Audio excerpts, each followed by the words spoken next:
Andrew, let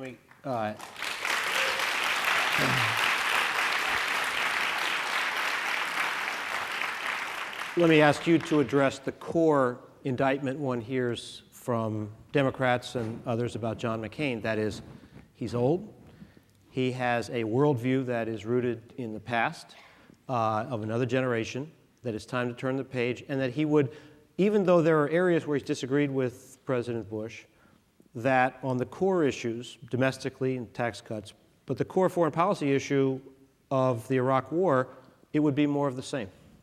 Well, first, Senator McCain was the one who told the president early on to do what we should have done, which is to send enough troops in to prosecute the war the way we should have. If we had sealed the borders, the way Colin Powell and John McCain said, we would not be facing this situation. And I might add, most of the Congress and both parties supported this early on, okay?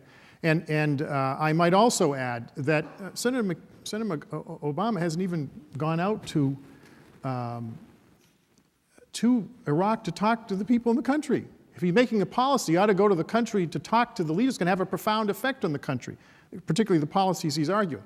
The thing that troubles me is this discussion. To tons of advisors who talk to people on the ground? It's not you talking yourself. If he's going to talk to the leaders, he's going to talk to the leaders in Iran, but he's not going to go to Iraq where we have troops. That doesn't make any sense to me. Gail, let me finish. No, I did not interrupt you when you spoke. Respond. Please don't interrupt me when I speak. Right, but don't mischaracterize. He hasn't been there for 2 years. There's a war going on. He has announced that he is going. Well, he hasn't gone. Andrew, he has announced that he's going, and he has not announced that he is going to talk to Iran during the campaign. So just not during the let's get it. campaign, Well, but as president. All right, let me finish, please. I did not interrupt you. You said some things that were very inappropriate and not accurate about John McCain. Let me just correct this. Barack Obama is pandering to trade protectionism in this country, which I think is very disturbing. And it's disturbing people all over Latin America and Africa. They're asking me, what is going on in this country? I thought you guys were all in favor of free trade, to break down the barriers, to tie our economy to their economy so they can grow and trade with us. Putting trade barriers up is a disaster. It's pandering to certain groups in the United States, and it's not good for third world countries. If we do foreign aid and we don't do trade liberalization, and we don't eliminate those agricultural subsidies, and I might add, there's a huge number of earmarks in the AID budget that you can put all the money you want to in AID. I had to deal with these earmarks. John McCain is opposed to earmarks. He has voted against them, he's railed against them, and he will veto them. I'd like Senator Obama to make some comments about the earmarking that we have to deal with in our budget all the time. I don't mean earmarks for specific projects. I mean earmarks by sectors, which mean you can't move money from one there's a earmark for vitamin A deficiency. You know, all of us support nutrition.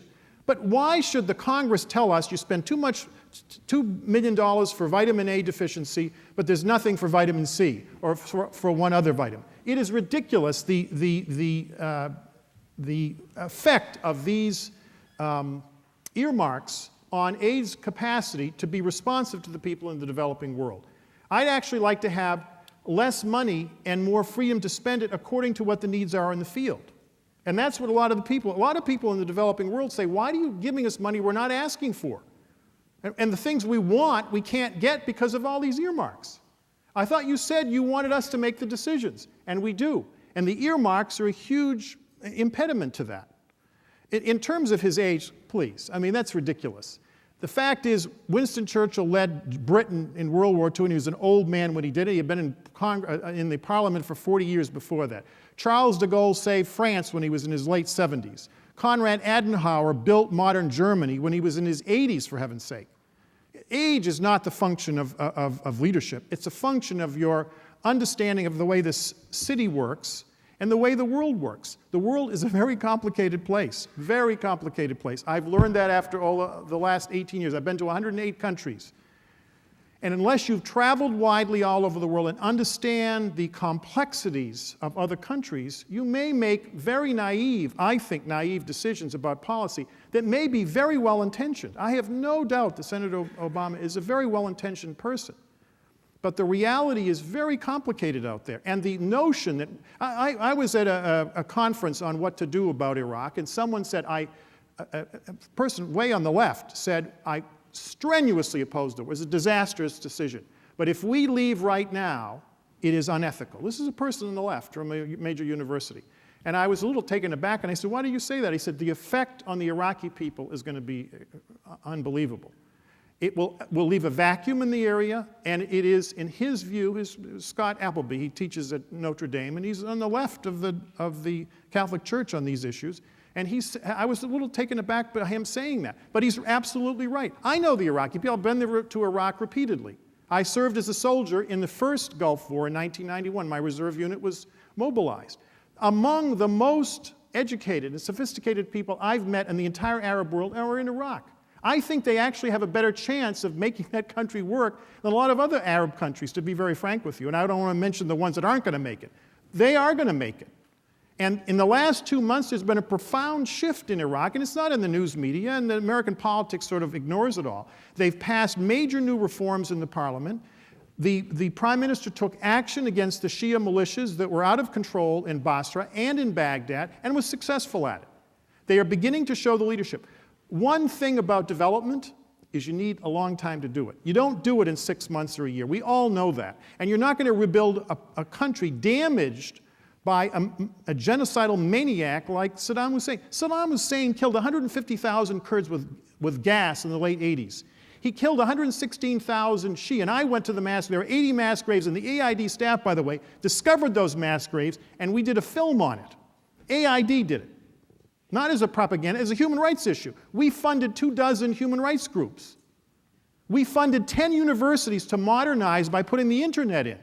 We rebuilt the marshes. The proudest thing I ever did, by the way, I did it without money from the people on the other side of the river, because they wouldn't give it to me. Bremer wouldn't give it to me. So I used our environmental budget, and we put money into restoring the marshes.